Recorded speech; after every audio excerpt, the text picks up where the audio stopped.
బాపట్ల జిల్లా అమృతలూరులో స్వచ్ఛ ఆంధ్ర స్వర్ణ ఆంధ్ర కార్యక్రమాన్ని నిర్వహించారు. ఈ కార్యక్రమంలో మాజీ మంత్రి వేమూరు ఎమ్మెల్యే నక్కా ఆనంద్ బాబు పాల్గొన్నారు. ఈ సందర్భంగా ఆయన మాట్లాడుతూ గ్రామ పరిశుభ్రత, పచ్చదనం, ప్రజల భాగస్వామ్యంతోనే రాష్ట్రాభివృద్ధి సాధ్యమవుతుందని చెప్పారు. ప్రతి ఒక్కరూ తమ పరిసరాలను శుభ్రంగా ఉంచుతూ స్వచ్ఛ ఆంధ్ర స్వర్ణ ఆంధ్ర లక్ష్య సాధనకు సహకరించాలని పిలుపునిచ్చారు. ఈ కార్యక్రమంలో కూటమి నాయకులు, పార్టీ కార్యకర్తలు, పలువురు అధికారులు పాల్గొన్నారు. నా పరిసరాల పరిశుభ్రత కొరకు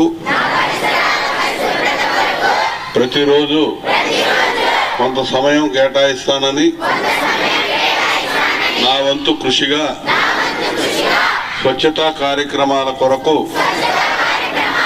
శ్రమదానం చేసి పరిశుభ్ర ఆంధ్రప్రదేశ్ సాధించే సంకల్పానికి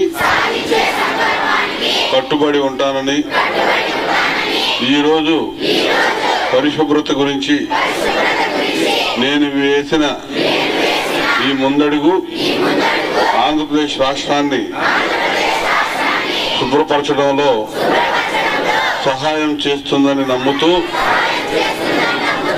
ఈ రోజు నుండి నా తోటి వారికి కూడా పరిసరాలు మరియు నివాసాల ద్వారా